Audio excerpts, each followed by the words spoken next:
अरे हिंदुस्तान हम 25 कौड़ है ना, तुम 100 कौड़ है ना, ठीक है। तुम तो हमारे से इतने ज्यादा है, 15 मिनट के लिए पुलिस को हटा लो, बता लेंगे किसमें हिम्मत है, कौन ताकतवर है। 15 मिनट हटा लो।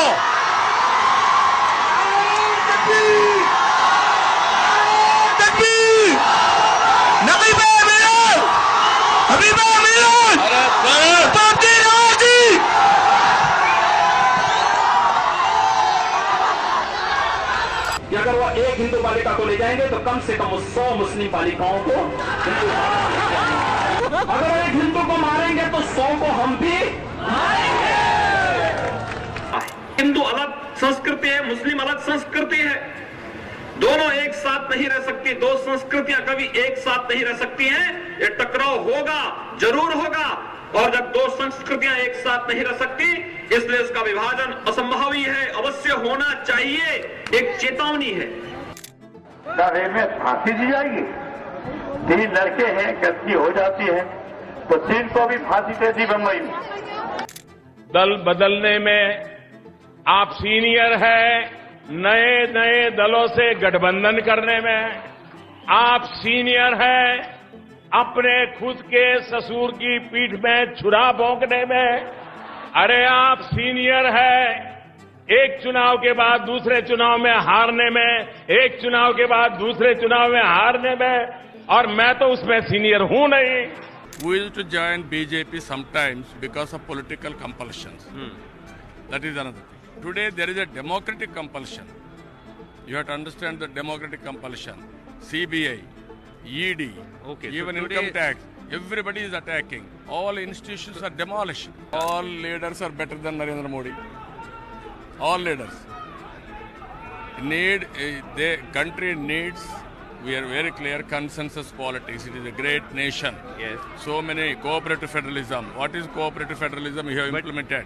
But one leader will have to ultimately come out to be prime minister. So who will that be? You can go through history so many times. After elections, prime ministers were chosen. Right. ఎప్పుడు కూడా మా missus నా భార్య రాజకీయాలకు రాలేదు. ఒక్కొక్కసారి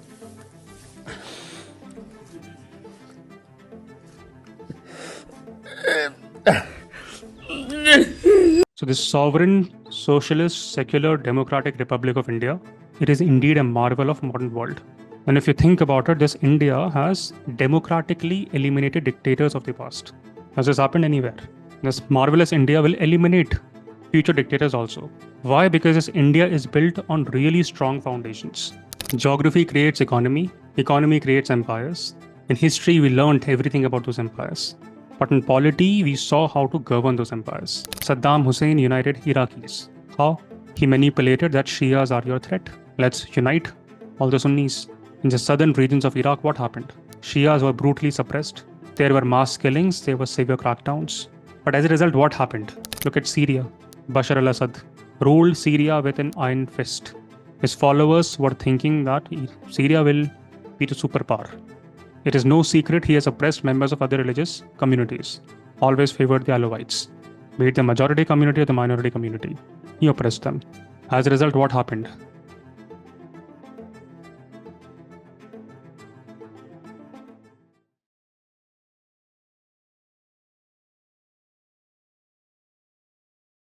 So many years ago, a philosopher once wrote that one of the penalties for refusing to participate in politics is that you end up being governed by your inferiors. Why? What does that even mean? Why does it even matter? Participation in politics is not just about running for elections. It's also about having opinions, talking about those opinions with rationale, with logic, not about whataboutery. It's also about realizing what matters, why it matters, what values are important, what defines a nation, why has India sustained, and what should be the future of India. The future of India will have consequences for the world. 1.3 billion people, substantial percentage of humanity. When capable, virtuous misfiters, when they participate in politics, they will make decisions that are in the best interest of society. They will nudge opinions that are in the best interest of society. And that is very important. Best interest of society. That society is not just composed of Hindus or Muslims. It's not composed of Christians or Jews, not just of high class or low class. That society is composed of humans. Each of those humans have dreams, they have aspirations, they have families, they have loved ones. And if you think about it, each of those humans want to live a good life. They do not get pleasure or pain in killing others. Why is Netaji Subhash Chandra Bose respected even today? Was it because he was incredibly charismatic leader? Was it because he could mobilize the masses? Of course, he was a charismatic leader. There's no doubt about it. And of course, he could mobilize the masses. We saw that in the history. But that is not the reason why he's respected even today. He's cherished by the people of India because until his last breath, he lived for a united India. An India where people of all religions, all communities, all classes, they could coexist harmoniously. He did not create an us versus them narrative. Netaji, he vehemently rejected any form of communal politics, any form of sectarianism. Netaji Subhash Chandra Bose did not give value judgments on what should people eat, who should people of India pray. Netaji was not alone. Dr. APJ Abdul Kalam, he is India's gem. Why? Because until his last breath, he worked towards a harmonious India. One thing that I will always cherish about Kalamji is that he allowed motivated Indians to dream big. So I personally believe you must have a dream. Say, I must have a dream. I must have a dream. I must continuously acquire knowledge. I must continuously acquire knowledge. Hard work. Hard work And perseverance.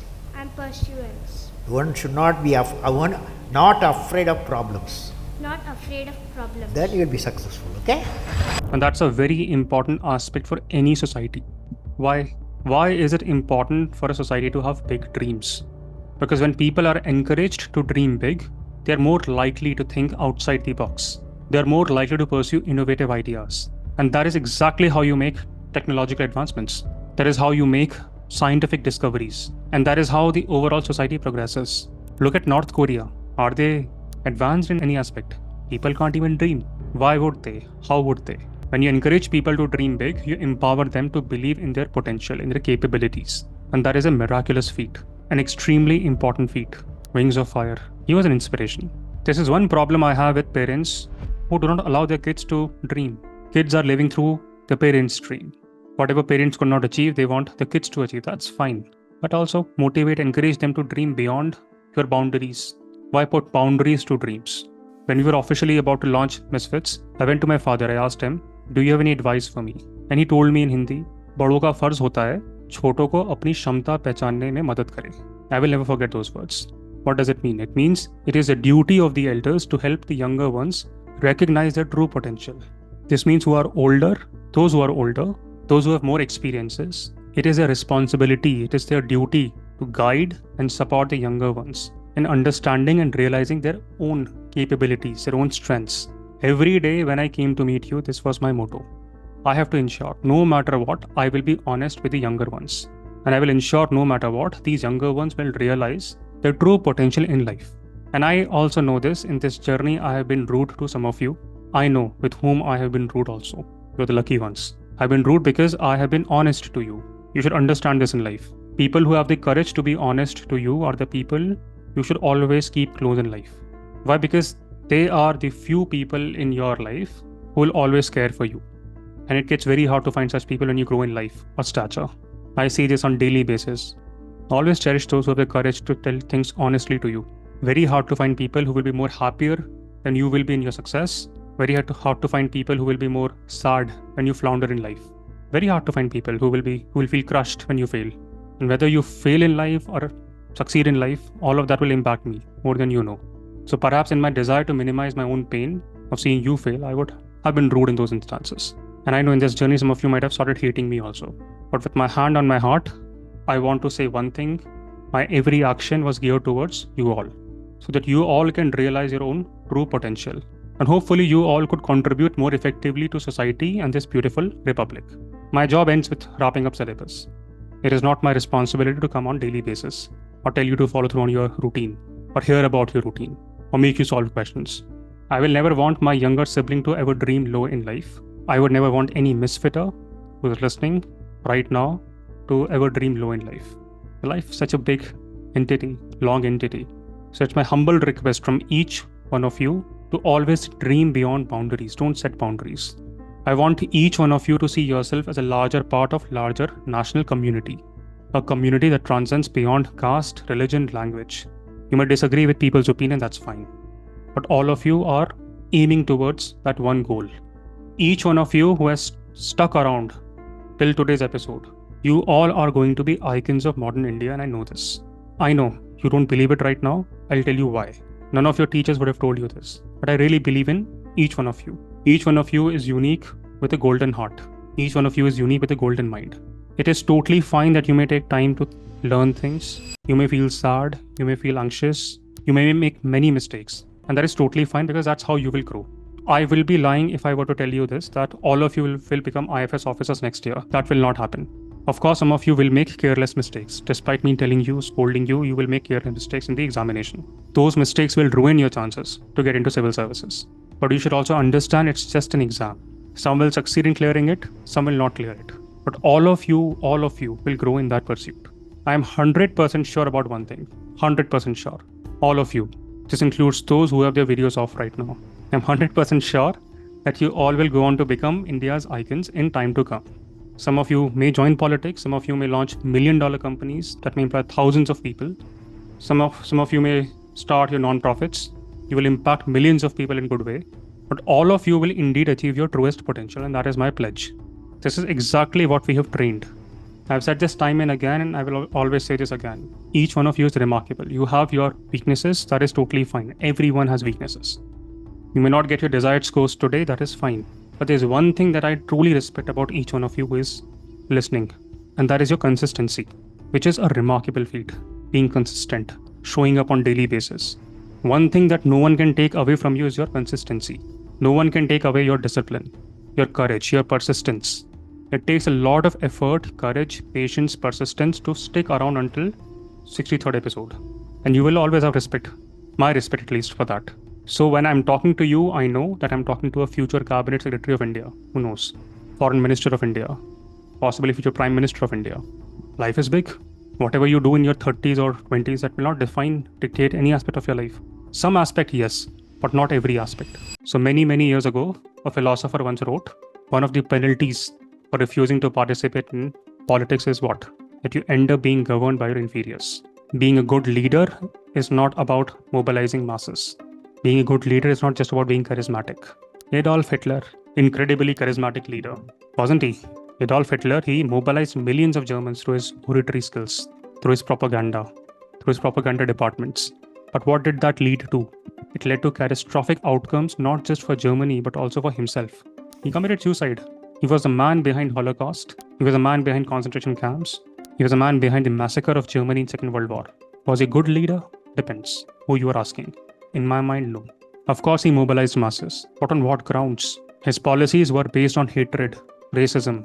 Around that time, he was able to convince the masses that those are the right policies. But his policies resulted in the genocide of 6 million humans. I will call them humans, not Jews or Muslims or Hindus or Christians. It is a mark of a terrible leader who divides people on basis of religion, language, culture. And it's a mark of a terrible human who assists that leader in dividing people basis their religion, language, culture, caste. So no matter what you may do in life, please never and ever manipulate public sentiments basis religion, language, caste, creed. No matter what you do in life, please never support a leader who manipulates public basis religion, language, caste, creed. No matter what you do in life, always raise voice against a leader who divides people basis religion, language, caste, creed. If you can do that, you're being political, and that is needed. Saddam Hussein united Iraqis. How? He manipulated that Shias are your threat. Let's unite all the Sunnis. In the southern regions of Iraq, what happened? Shias were brutally suppressed. There were mass killings, there were severe crackdowns. But as a result, what happened? Saddam lived a lavish life for howsoever long he could live. But what about his followers? What about the people of Iraq? They still suffer till date because there are established deep sectarian ethnic divide in that society. It exists.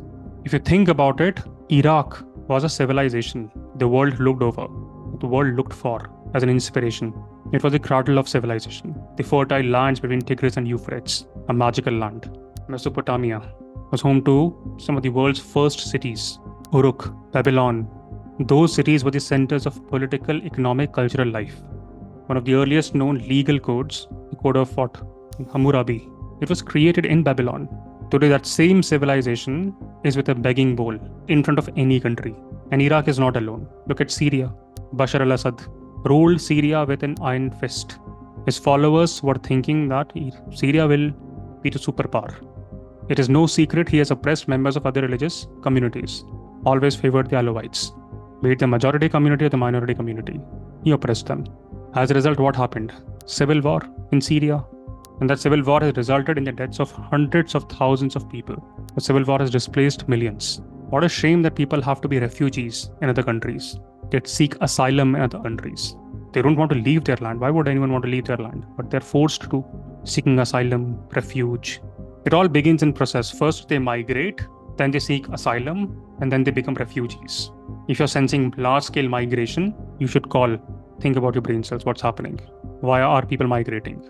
Today, all of you have gained enormous expertise in geography, economics, ethics, and now even politics in India. You may know more about politics than Prashant Kishore today. The amendments, the fight of the judiciary, the prime ministers. Today, you understand the governance of India not because you read in books. You understood the governance of India because in the past 60-odd episodes, we relived through those episodes of India's history and polity. In the past few months, we did not just become members of drafting committee, but we also analyzed why would a liberal prime minister bring in draconian illiberal laws or amendments. Ninth schedule, first amendment. Why would liberal prime ministers or the so-called liberal prime minister curb the powers of judiciary? When we analyzed the provisions of 42nd Amendment Act or 38th Amendment Act, we didn't learn the provisions of it. We rather experienced the provisions by means of context, the reasoning, the rationale, and the politics of those provisions.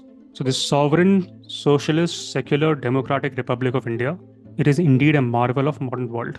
And if you think about it, this India has democratically eliminated dictators of the past. Has this happened anywhere? This marvelous India will eliminate future dictators also. Why? Because this India is built on really strong foundations. It is not a surprise that in the past 70 odd years, we have seen the collapse of many countries. Our brother enemy, Pakistan, has been on this onslaught of many military rules. Myanmar struggled with democracy. Afghanistan met its tryst with Taliban multiple times. But it is Mother India that is meeting with tryst with destiny on daily basis. In the short run, we will analyze, figure out the weaknesses. That's fine. But in the longer run, if you take a macro look, the bird's eye view, you will see foundations have sustained us. Foundations make country remarkable. Foundations make our life remarkable. You will thrive because your foundations were or are strong, at least now, if you're attending the 63rd episode.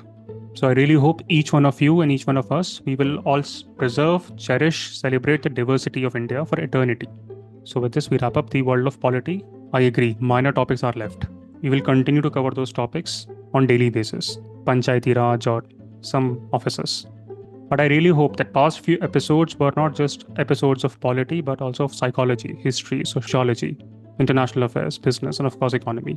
Do you all remember what I said in the first episode? What did I say? Janani? Sir, is it that geography creates economy and, creates empire and economy, polity sustains the empire, is what you said. I'm not able to rephrase it properly. But that phrase, I had a very big smile in my face when you said that because I was completing your sentence along with you and I was able to relate with it a lot. So that is what I remember about the first episode. Yeah, geography creates economy creates empires. In history, we learned everything about those empires. But in polity, we saw how to govern those empires. Geography created economy for Mesopotamia. Economy made Mesopotamia the cradle of civilization. In history, we learned everything about Mesopotamia. But in polity, what happened to Mesopotamia? Of course, we learned about constitution, we learned about the judiciary, the activism, the overreach, the restraint. We learned about fundamental rights, fundamental duties, TPSPs. But I will say this again, polity is not just about that alone. Polity is not just about studying the offices, but also analyzing the characters of those who hold those offices. How many election commissioners do we remember? So I'm fairly certain from here on, whenever and if ever you pick up your Hindu newspaper or Indian Express or Economic Times, or even if you were to analyze the politics of US, you will always come back to what we learned in these episodes. Judicial review to money bill, to finance bill, to whatever, election commission, you all will have much better understanding of those issues because we mastered the foundational affairs in the past few episodes. So yes, with this, we wrap up polity, society, and governance.